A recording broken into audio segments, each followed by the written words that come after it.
The definition of sexual harassment is very weak, right? To one person, it could be one thing. To another person, it could be something that is very normal and within the context of what they're doing. And when you're looking at this movie, they're filming a movie about domestic violence and about, sex and two parties that are fighting and loving each other in the same moment. Those lines are going to be different than when you're in a regular office building.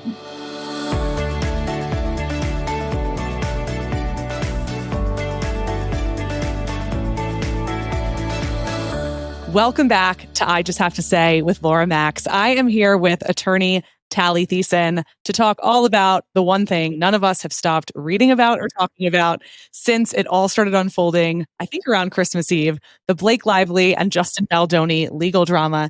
Taly, welcome to the show. I'm so glad to have you on. Hi, Laura. Thanks for having me. Well, I knew I had to have an attorney come on the show. It was actually recommended to me by somebody who follows me on Instagram. I asked my followers a question. I said, should I have somebody on to talk about this podcast? Somebody requested that it be an attorney. And I was like, okay, that's brilliant, because I think a lot of this is unfolding and creating a lot of confusion for people from a legal perspective. And of course, just because the situation itself is very, very confusing. I don't think we often see people vacillating and switching sides so frequently as they get new information. But just to recap for everyone, and then I'm going to start asking Taly all of our questions. If you don't know anything about this drama, let me start from the beginning. Colleen Hoover is a New York Times bestselling author. I have talked about her countless times on this show. I've read all of her books, and I even have an episode where I sort of dissect each one and tell you what my favorites are. It Ends With Us is her bestselling novel. It goes back and forth with Verity, another favorite of hers, which will also be turned into a movie. It Ends With Us was written in 2016. And upon being published and shared with the masses via TikTok, it went absolutely viral. And the rights to the movie were purchased by Justin Baldoni and his studio, Wayfarer Studios, long before Blake Lively had anything to do with the project. Blake Lively comes on board. All of Colleen Hoover's super fans, myself very much included, are insanely excited about the fact that this movie is going to be in theaters at some point. And once we see the whole cast on the red carpet, as the movie is premiering, Justin Baldoni and Blake Lively are not seen together. They are in different sections. They are not photographed together. The entire cast is being photographed with Blake. Justin is with his wife, who does make a cameo in the film, but she's certainly not a cast member by any stretch. And people speculate. Then it becomes clear that nobody in the cast is following him on Instagram. Some people have even blocked him on Instagram. So what's going on? And I will tell you, as a super fan of this book and this movie, I know a lot of people shared this initial reaction. I saw the movie. I thought it was amazing. And I felt terribly for this man who was being totally excluded by this whole cast. And I couldn't understand why that would be happening. Before you know it, Justin Baldoni hires Johnny Depp's publicist. So if you haven't watched Depp versus Heard on Netflix, you wouldn't know that Johnny Depp had an incredible publicist who made everyone, who was capable of essentially making everybody on his side via social media, whether you would have been or not from watching the case.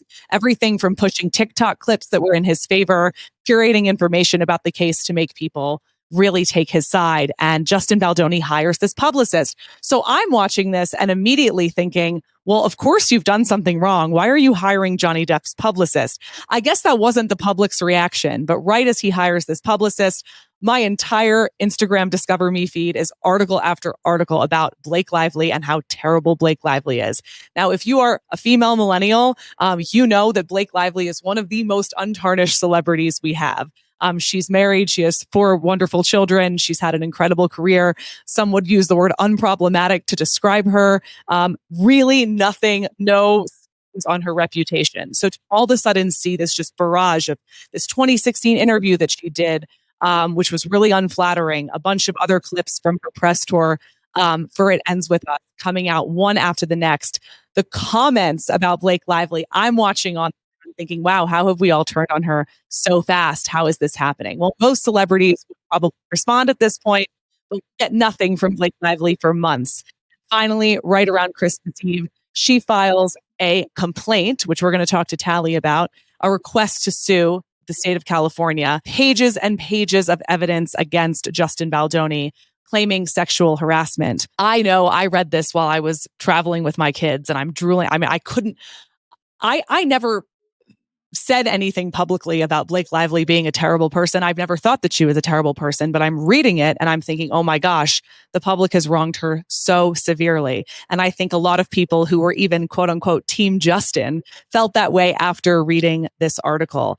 Of course, only a few days later, Justin comes back. He countersues, but not exactly. He sues the New York Times for $250 million for libel, for taking things out of context. And according to his attorney, he will be suing Blake Lively and a few others as well very shortly. So we will have more information very soon. But as it stands, this is something that has made so many people, myself very much included, vacillate from side to side as they get more information. So I'm so excited to have Taly on the show. Let's start from the beginning, Taly. What did Blake Lively do when she filed this complaint? A lot of people were really confused. There was the complaint, then there was the lawsuit. I think it came across as two different lawsuits.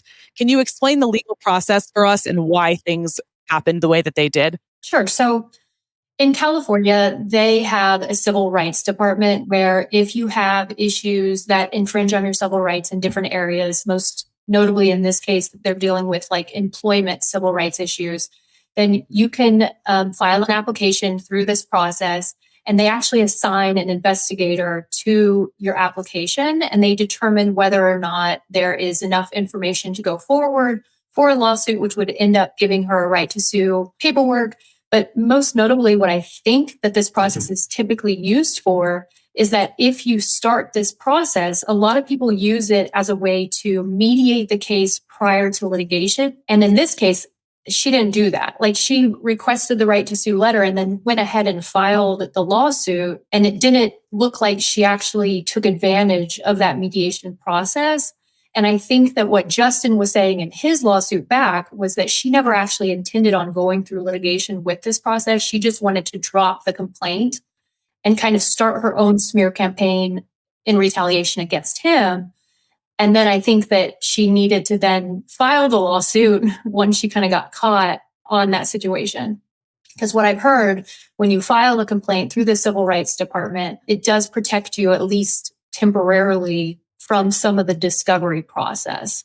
And so it wouldn't really open her up to a deposition or to questions regarding her behavior. Well, when I first read it, and I do happen to be married to a lawyer, so I did understand the difference between the complaint and the lawsuit itself, I definitely thought maybe this is just a complaint. Maybe she's not actually going to go forward with it. What a mess that would be. And if you look at the commentary online prior to him retaliating, one person called it a masterclass in PR that she has filed this lawsuit. And I'm thinking, I wonder though, because if he is going to respond, which he has, why does he have all this confidence in responding? And so we've now all seen this lawsuit where he claims that the Times took his messages and things that he said out of context. And I'm reading it, and I have a friend who's an attorney who read it who thought that he just looked like he was grasping for straws. I didn't feel that way at all reading it. And I'm so curious to know what you thought.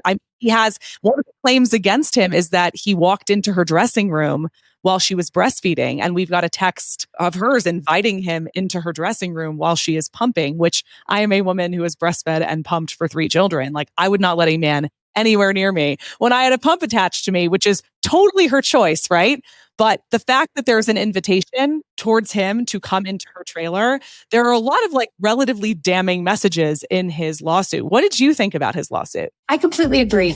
I think that the basis of her lawsuit, right? It's 2 different things that she claimed in her lawsuit. First, that there was sexual harassment. And that second, he orchestrated a smear campaign against her, right? And so when he responded, I think he kind of cut the legs out from some of her sexual harassment claims, just showing some of her very own text messages. And they've already said that they're going to release all of the communication with Blake Lively. So I think that there's going to be more to come. Now, understanding the fact that you have 1 or 2 exceptions to a list of 17 or 30 different scenarios that maybe Blake Lively had doesn't mean there isn't sexual harassment that went on the set. Like, it doesn't clear him from every situation. But I think what he was trying to show in his response was that he kind of set his tone after her tone. And so that, I think, does hurt her. And I think that when you're talking about sexual harassment, it's the same issue that we have when you're dealing with, 2 very high-powered Hollywood executives, 2 very high-powered Hollywood actors, or you're just talking about people in an office building. Like the definition of sexual harassment is very weak, right? To one person, it could be one thing. To another person, it could be something that is very normal and within the context of what they're doing. And when you're looking at this movie, they're filming a movie about domestic violence and about, sex and two parties that are fighting and loving each other in the same moment. Those lines are going to be different than when you're in a regular office building. So here are some things that strike me because I agree with what you're saying. And then I look at the data and I look at what everyone in this cast has done and I pull back a little bit more. So first of all, you are totally right that her complaint was about a smear campaign and sexual harassment. And I really do feel like he took the focus off of the smear campaign and focused more on the sexual harassment. It also does seem like she really did set the tone in a lot of these texts. She was by far the bigger celebrity. She's much wealthier. She's married to a billionaire. She was way more powerful in this situation, and their text reflected that dynamic. She used the word sexy to talk about her clothing, and he sort of describes jumping on that bandwagon. Okay, you're going to use this word. She signs off one of her texts with an X, like short for XOXO. And I was talking to a friend of mine like that. And I said, would you ever sign off that way with a male colleague, like for any reason? She said, absolutely not. And so I think she set this tone and he's going to follow it. He is nowhere near the star power that she has. But then I zoom out, Taly, and it's like, no one in the cast will talk to him. Colleen Hoover had her book turned into a movie because of him. I mean, she was catapulted into more fame than she ever had previously because of this one man. And she doesn't want anything to do with him. She's also stopped commenting on this case. She said one thing, she came out in support of Blake Lively. Now she's no longer commenting. And the speculation is that because she's going to be called to make a comment or to speak about this case in court. And no one, where are the people from Jane the Virgin? Where are his castmates? Have you heard anybody say anything in support of him at all? Like anyone? Not that I can think of. Obviously, we have the text messages from editors and different people that he's worked with that obviously appear to be on his side in this situation and are definitely seeming to put forth the perception that Blake was kind of hard to deal with in this movie. Just reading those text messages, it is very problematic that the cast is clearly Team Blake for him, right? Yeah. It's very, very problematic that Colleen Hoover is very Team Blake. However, I want to know if that decision is based on things that happened on the set from Justin and Blake or things that Hollywood, we all know what Hollywood is. Hollywood is a situation of you scratch my back, I'll scratch yours. I'm going to help you do different things. Who has the bigger star power here? I don't see a lot of this cast coming out and saying that Justin did anything on set. They're just removing themselves from the situation. They're blocking him. They're not appearing in the same situations, but they're not coming out and saying, like, he sexually harassed me too. He did these things that were problematic on set. And so I wonder if this is a star power situation and that we have hitched our wagon to the two people that we believe can get us further in Hollywood. And this guy's not going to survive very much longer. Right. So I'm interested to see what that dynamic is, but I do think that's probably the overreaching question in the back of everybody's minds when you look at these two lawsuits. You're like, but why do people not seem to be on his side? Yeah, it's so bizarre because he's honestly the one that I think humanly speaking, you're more sympathetic with because it's like he was the smaller, he was the lesser celebrity. He created this movie, which by the way, whether or not you like Colleen Hoover, you cannot deny that the production of this movie is incredible. He produced this movie. He sort of seems like he's being bullied. Like she seems like a mean girl. She does come off that way. There's a whole article talking about like, why were we all so quick to hate her? And like she had this sort of, it didn't come off well. Like I've loved her my whole life. Like I've always been a Blake Lively fan. I watched Gossip Girl, Sisterhood of the Traveling Pants, and I'm watching this whole thing unfold and I'm like, why is she being, I mean, it's clear that everybody's following her. But to counter that, Brendan Skenlar, who played Atlas, when the article came out about her filing the complaint, he shared it in all caps and said, like, for the love of God, please read this. And it was like, I felt like he was saying, I witnessed this. I saw this. She also references younger female co-stars in her complaint, complaining about him. And when I was reading that, I was like, oh God, I've been there. Like, I feel like every woman who's ever been in a workplace has been there where there's some guy and he's inappropriate. And she mentions in the complaint that him and Mr. Heath like are hugging each other all the time, hugging the castmates all the time and making them physically uncomfortable. And at one point, I guess Justin Baldoni was in a kissing scene with her and they were no longer supposed to be kissing. And like he puts his lips on her neck and he says, you smell really good. And then she came to this all hands on deck meeting and said, there's no more improvised kissing, no more like discussing this with me. But it's very easy to read a lot of what she said in the light of she was a lot more powerful than he was. And she shot like, it's so difficult, I think, from these two very, very, very different perspectives to get what the truth is, which is why I really do. I mean, I imagine it's somewhere in the middle. Do you think the same thing? Do you think the truth is somewhere in the middle, or do you think there's clearly somebody here who is in the wrong? No, I think like any lawsuit, nobody wants to be the villain in their own story, right? So I definitely think that there's missteps that were taken and things that happened in this case.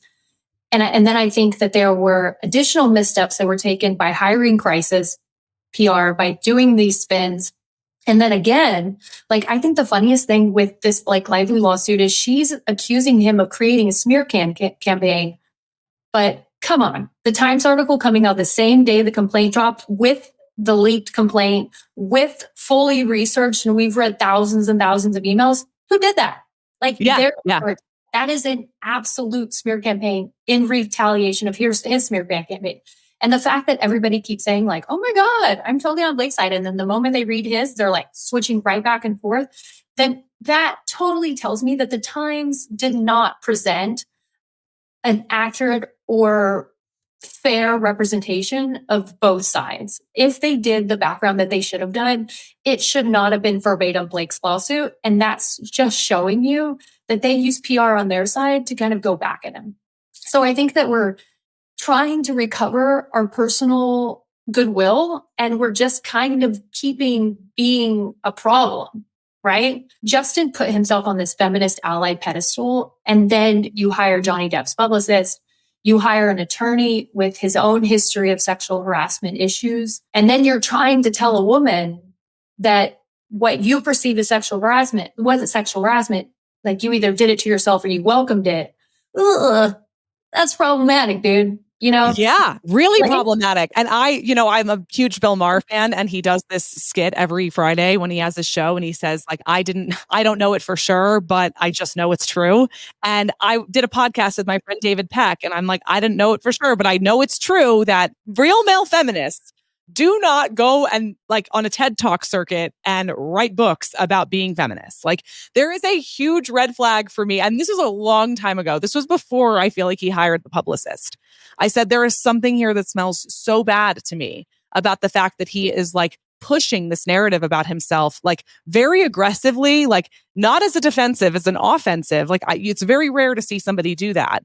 And I'm like, I use my husband as, I'm like, my husband loves women. He supports women. You're not going to see him on a podcast talking about empowering women or giving a speech about it. Like, he's probably going to let the women do that. I mean, he's not going to take this on. He's not going to cry while he's making a movie. Even the things that he said about making the movie about domestic violence it read as very insincere to me. And I was thinking all that before any of this started. But then all these videos come out about Blake, and you also watch her with her husband, Ryan Reynolds, which in the beginning I really related to. Like, if somebody was harassing me, I would be like, yeah, I'd bring in my husband and I would probably want to deal with it with my husband. But it doesn't read very well that Ryan Reynolds allegedly totally berated Justin Baldoni and how powerful they are together. I know that they didn't go to the Golden Globes together last night, Blake and Ryan.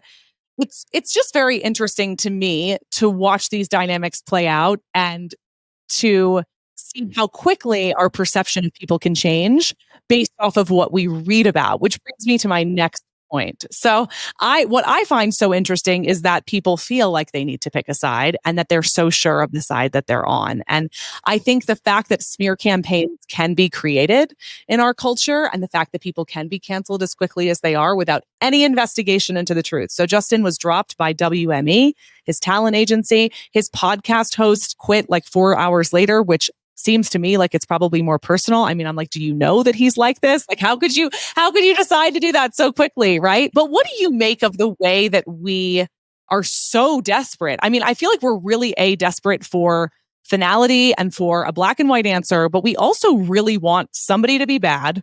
And our society really pushes that and somebody to be really good. And when you look at this case, Taly, it is so obvious, no matter what ends up happening, that like there was bad behavior across the board here. There was more on one side than the other. And I don't know what side that is yet, but it is not a black and white issue. No, I don't think it's a black and white issue at all, but I do think it points to our need to kind of jump on negativity. And especially because when you read Justin Baldoni's response, I think his team is shocked at how quickly the public distrust of Blank came out, right? Yes. They're saying like, that wasn't me. Like, I wish I could claim that I planted that story. I wish that I could claim that I got everybody to turn over.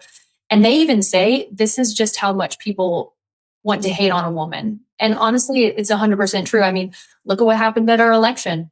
Right? Yeah. People decided they didn't want to vote for Kamala just because she's a woman, right? It happens across all areas. It happens in the law. It happens on our juries. It happens in the public eye. And so I don't think Justin Baldoni did right. I don't think Blakely did right. But I think that people were so excited to jump on somebody that high powered doing a little bit of wrong.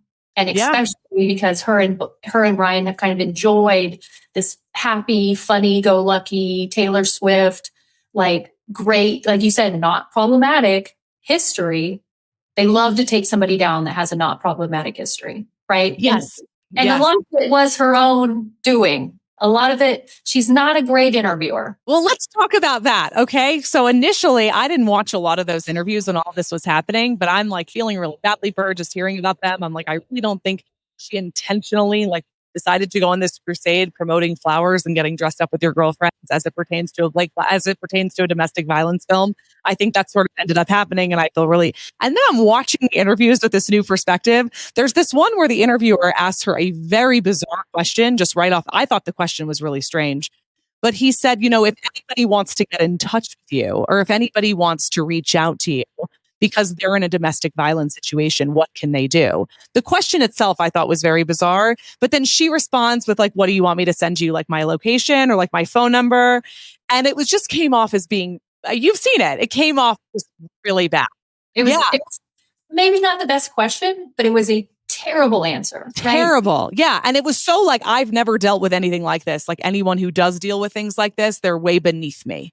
That was how it came off. Yeah. And like, don't come to me with your problems. Like that's not what I'm for. Yes. Basically. Yeah. And I'll be honest, I like the whole funny her and Ryan haha back and forth. I don't think that's Blake at all. I think that Ryan and his team is completely in charge of all of that. I don't think that she's that funny. I don't think she's that quick-witted. I just don't think she's that person.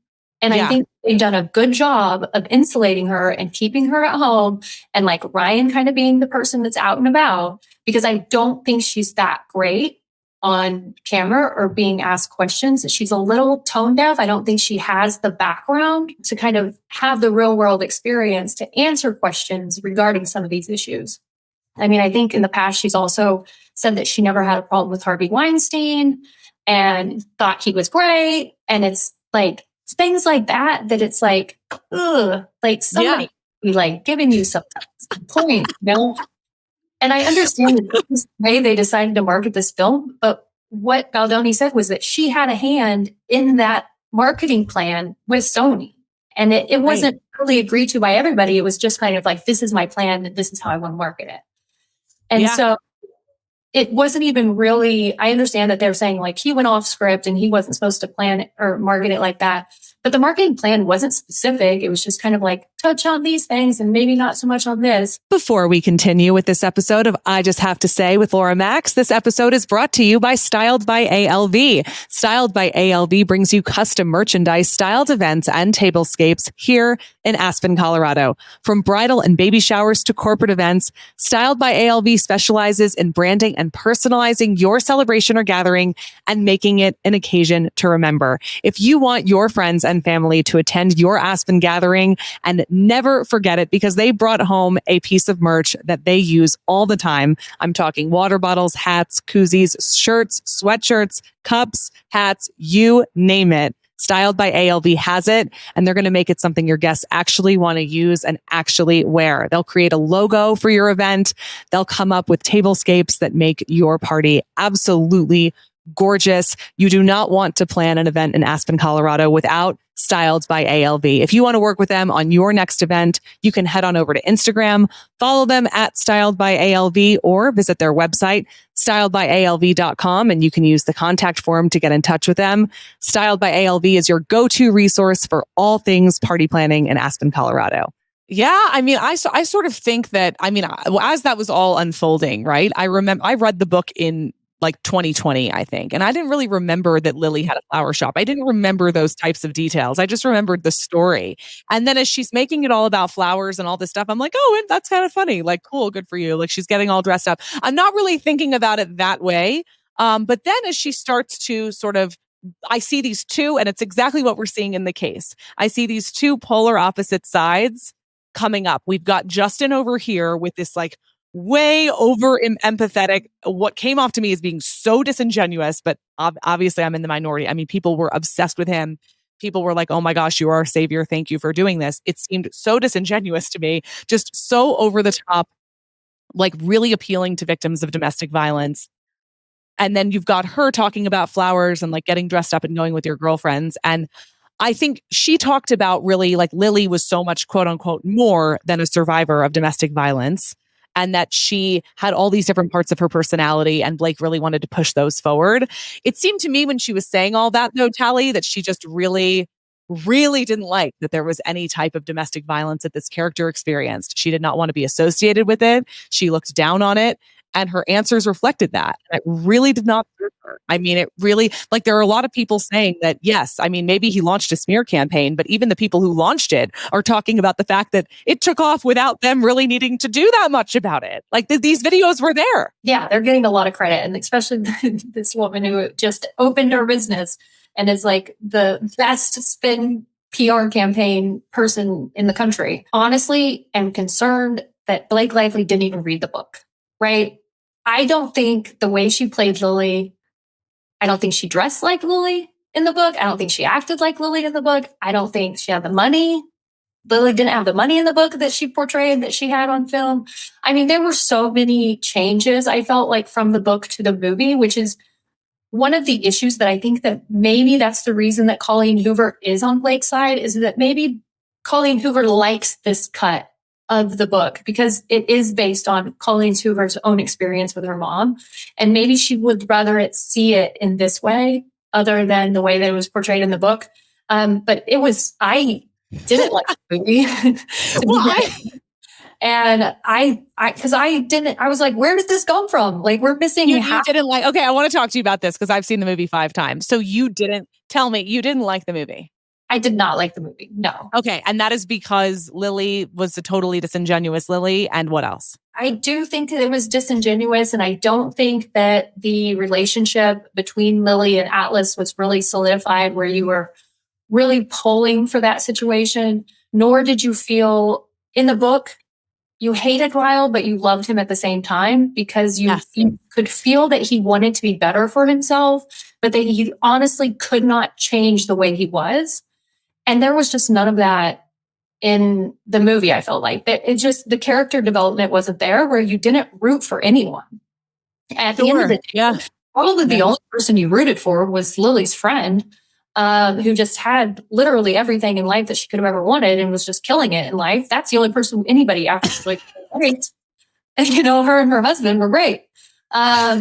But as far as like the main characters, it just fell flat, I feel like. And it became more about the weird fashion choices and the weird music. And I don't think she hit that. I think if she was trying to take creative control and like make this her baby and say, this is what I can do, I think people should be very scared in Hollywood about letting her have that creative control, because I was like, what are you wearing? Like, that makes no sense. Yeah. Well, he talks about, I mean, it's in her complaint that he was very concerned with the outfits that she was choosing. And I remember when all the paparazzi were taking pictures of her and everybody was like, oh my God, what is she wearing? And I guess he was very concerned about this and he confronted her about it. And she came into it with like a very specific, spin that she wanted to add. I will say, and this is something I heard people talking about in the bathroom as I was exiting the movie, I don't know how many times I saw it in the theaters, 2 or 3. I don't remember. But as I was obsessed, Taly. As I was walking out, what'd you say? I said, apparently apparently. Well, I'll tell you why I was obsessed in a second. But I was obsessed while also very much acknowledging what I heard being discussed in movie theater bathrooms, which was that the love story between Lily and Atlas was one of my favorite love stories that Colleen Hoover's ever written. It was visceral. Like, there were few love stories like it in literature and in life. And their connection was incredible. And it lasted through however long they were separated for. And I mean, this movie doesn't capture that, like even like a percentage of it. Their connection when they're younger, like they seem like they're friends a little bit. They have like a really nice friendship. Then when they reconnect when they're older, they don't really have any chemistry. There's this one moment at the end of the movie. So if you haven't watched it, don't listen to this next minute. But it's the last line of the movie, and she asks him if he's in a relationship, and he says, "No, not yet." And he sort of looks at her in this way that like very like minorly reflects some of the connection that they had in the book, but it is not even close. So I will absolutely say that. I also thought, and this is something, if I had a larger platform or was perhaps more famous, I might be terrified to say, but I'm going to say it right now. She did not present as a victim of as somebody who would get into a relationship with somebody who abused her like that. She came off as immensely confident, as like totally unbreakable. And then she would have these scenes with this person and it just did not fit. And I am very aware as I say this, that anybody can get into a relationship with somebody like that. It is not, nobody is immune. And I want to underscore that. Like, nobody is immune to getting into a relationship with an abuser. But I don't think, first of all, there were so many pieces of their dynamic that would not have actually existed in reality. Like, she was immensely confident as this was going on. I think she would have exited way more quickly if she even let this relationship get to that point. What do you think about all that? I would agree. Like, she appears in the movie as she probably appeared in production, which was, the boss, right? Yeah. She's like the boss. And then she's getting like beat the shit out of and thrown down a staircase. And she's like, wakes up and she has to know what just happened. And she's like, am I okay? And it's like, what? Like, yeah, you run shit. What are you talking about? I completely agree with you. Like, in any situation, there can be domestic violence in a million different ways, right? Yes. But when you're posting it for the masses, you're kind of giving something that everybody can attach to and everybody can say, like, yeah, that is a scenario where this could happen. Yeah. And you're right. It doesn't feel authentic in this situation. It doesn't feel authentic in the movie. That's why the movie fell flat for me. And I felt like the book was so much better. But that's also why I am confused about the Colleen Hoover situation, because I feel like what she wrote and what she received from Blake Lively's edit, I think we can all agree what we're seeing is Blake Lively's edit of the movie seems to be completely different. And so for her to support that, either she supports Blake Lively, and we also have to understand that there's a sequel in the air somewhere with this, which comes to be part of this whole development. But then, or was just the behavior so bad on set that Colleen just can't get behind Justin? Yeah, I think it's not about the book. I think Colleen's support of Blake has to do with who Blake is. And she talks about that. And I do believe, and even the head of Sony has come out in favor of Blake, which I don't really think he needs to like protect himself with her Hollywood clout, right? There's another person who said like we would work with Blake 12 more times if we could. Like everyone who's worked with her, for the most part, has shared really amazing experiences working with her. I think she is dynamic and magnetic.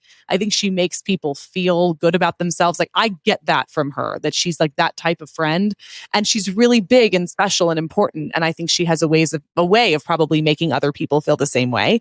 This is what I imagine. And I don't think anybody was about to push back on her vision for this film. I think it was, and the reason why I did like it is because I hadn't read the book in a really long time. And I think it was her own, and really not his, which says a lot, but I think it was like her own movie. It was like it wasn't a different story, but I did like certain parts of the story she told. I am literally in the 1% here, but I liked a lot of her outfits, Taly. I really did. Did you hate them all? I hated them all. All of them. All of them. Basically all Even of them. like I don't understand what about like what obsession was in this movie. I don't know if she was like, hey, we are in the upper Midwest, and so it is going to be Carhartt for every scene. I don't get it. And then the Louboutins with the army print. I'm sorry. It's just not my style. Yeah. What about like the really big, like in the first scene, she's wearing that jean sort of jumper thing, the onesie, when she's on the rooftop? I thought that, I mean, I'm always thinking of things through perspective of like having gained and lost a lot of weight multiple times because I've had children. She was very postpartum in this movie. And I'm like, she dressed herself like in a way that really, I mean, I thought she looked great. And I'm reading all of these things that everybody just thinks that these were the worst outfits. And they really mostly thought it when the paparazzi was photographing her outfits, but obviously there was still backlash on the actual movie. But he definitely had a problem with all of this as well. So I will say, after having this conversation, here's what I think, Taly. I think he probably, and I pinned this like a long time ago. I have to keep coming back to that because I'm very proud of myself. I pinned that he was probably pretty slimy to work with. And I hope I'm not wrong in saying that, because I would hate to add to everything that's being said about him. But for somebody who's going on these press tours talking the way that he was, I really did feel like something was up. I think it's very clear that something clearly was up. To what degree, I don't know. I think he probably did things and acted inappropriately at various times. Certainly not the way that we interpreted it from the initial complaint, but definitely to a degree. Then I think he hired somebody to make sure none of that ever got out, because what would have happened to him if this got out? What would have happened to him? So instead of dealing with it in myriad other ways, he got really terrified and hired this insane agency to essentially orchestrate a smear campaign against her. And she retaliated, which was the worst thing that could have happened to him, because she is more powerful than he is. And people do like her more than they like him. So I think what ended up happening was that both of these people, I mean, I've talked to so many people about this, Taly. I'm like, do you feel like either of them are going to come out of this unscathed? Like, unless this goes completely in the direction of one of them, a la Johnny Depp and Amber Heard, this doesn't go well for either of them. My hope would just be like, I really hate the cancellation of people. Like, I hate it. I feel like we lose so much talent all the time, unless you're like really committing heinous crimes. Like I'm talking Harvey Weinstein. I don't know if what we know about Justin Baldoni warrants him never having another moment to pursue his career again. Like, do you feel like let's say everything Blake Lively said was true. Do you think that he would deserve to be dropped by his agency, to never have anybody work with him again in Hollywood? No, I don't think so. I think that he was a young actor who started a production company with a millionaire best friend and got in over his head. Right? Yeah. I don't think he knew what he was doing. I think that he thought he knew what he was doing, and he got this great book that people seemed to like, and then Colleen Hoover blew up.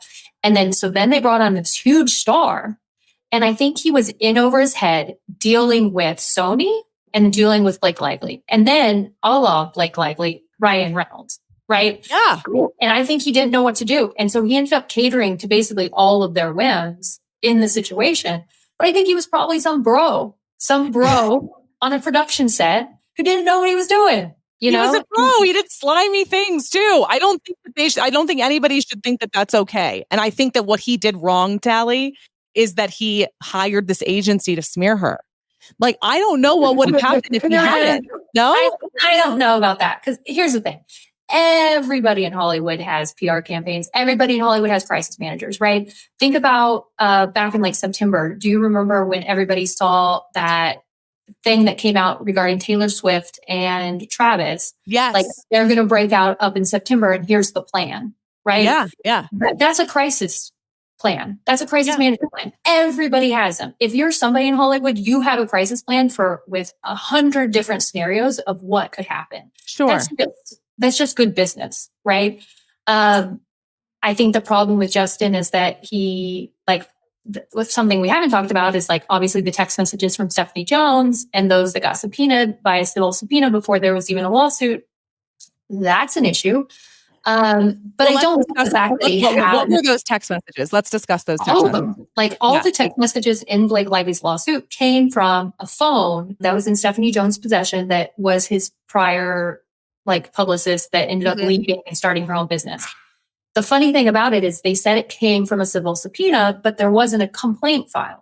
So again, with your Hollywood scratch my back, I'll scratch yours, I think she was like, hey, send me a subpoena and I'll give you the dump.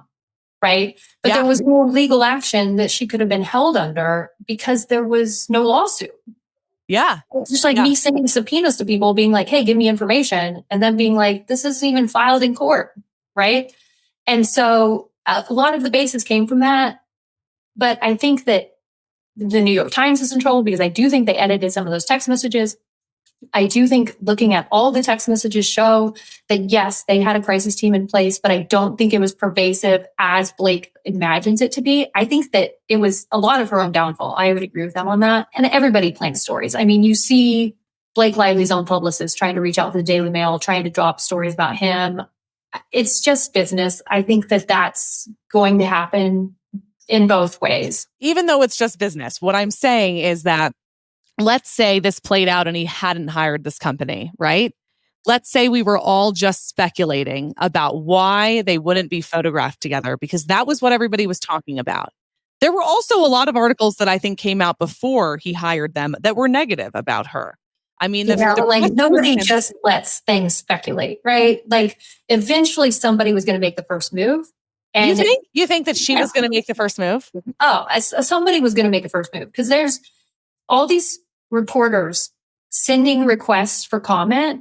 Sure. And you think that her publicist and his publicist, they apparently hate each other. The actors hate each other. And we just have the truth that everybody's going to ignore all these requests for comment. No, they're going to go around to the friendly reporters that they have and they're going to drop a little tidbit. They're going to say something, but it's going to come from a source. It's not going to come from their camp. And then that's where it goes. Like you can't help but retaliate against things that you aren't even sure coming from the other side, because it's like, you're not going to be the last one, with your pants down.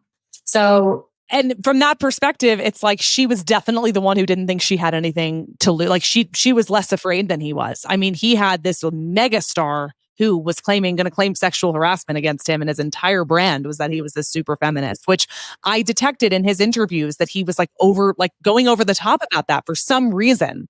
And I get the reason now, right? Like, oh my God, these people think that I'm creepy. Like a lot of people on the set, apparently. And I don't think she bit first because I don't think she was in the more vulnerable position, but I don't think that she could have ever anticipated. I couldn't have ever anticipated, people were just ready to jump on her. Like it was like the second this started happening, his publicist was right. Like she didn't really need to do that much. People were like, oh, wait, we hate her. And I will say, you were talking about that being because she was female.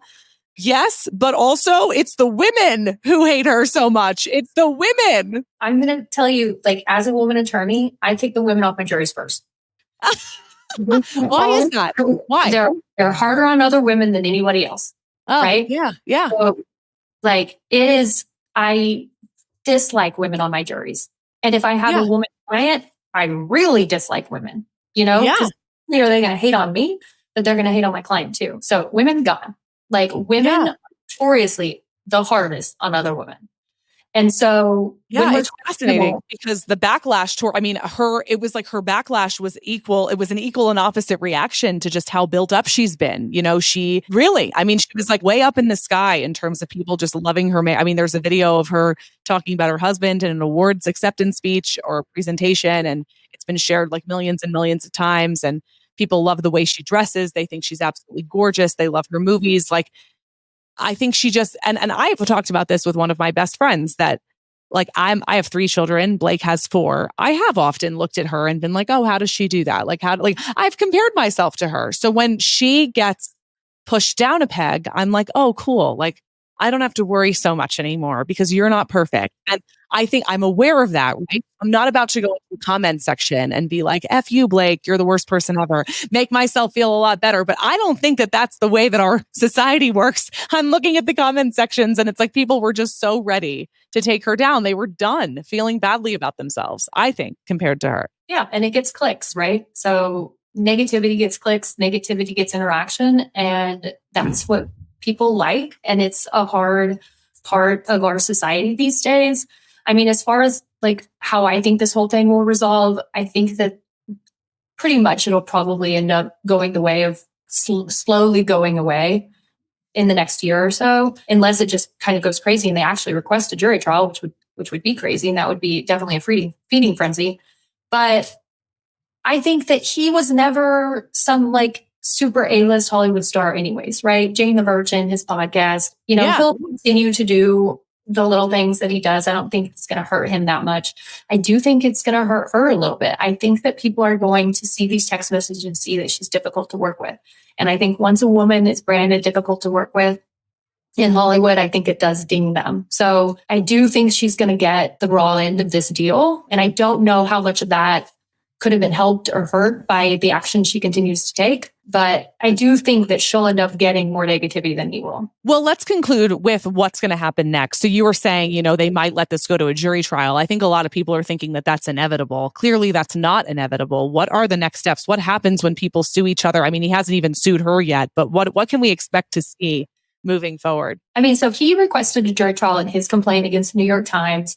Just because somebody requested, obviously it doesn't happen. We always tell people, jury trials happen in less than 10% of cases, I would say, especially in this kind of case, because so many times these cases are resolved in mediation with settlements that are confidential, that kind of help both parties get a pound of flesh, but then also not get any more issues in the public eye. As far as her complaint goes, I don't think she requested a jury trial, but I believe it'll be done in the same manner. I think there will reach a settlement. I think both parties will reach a settlement.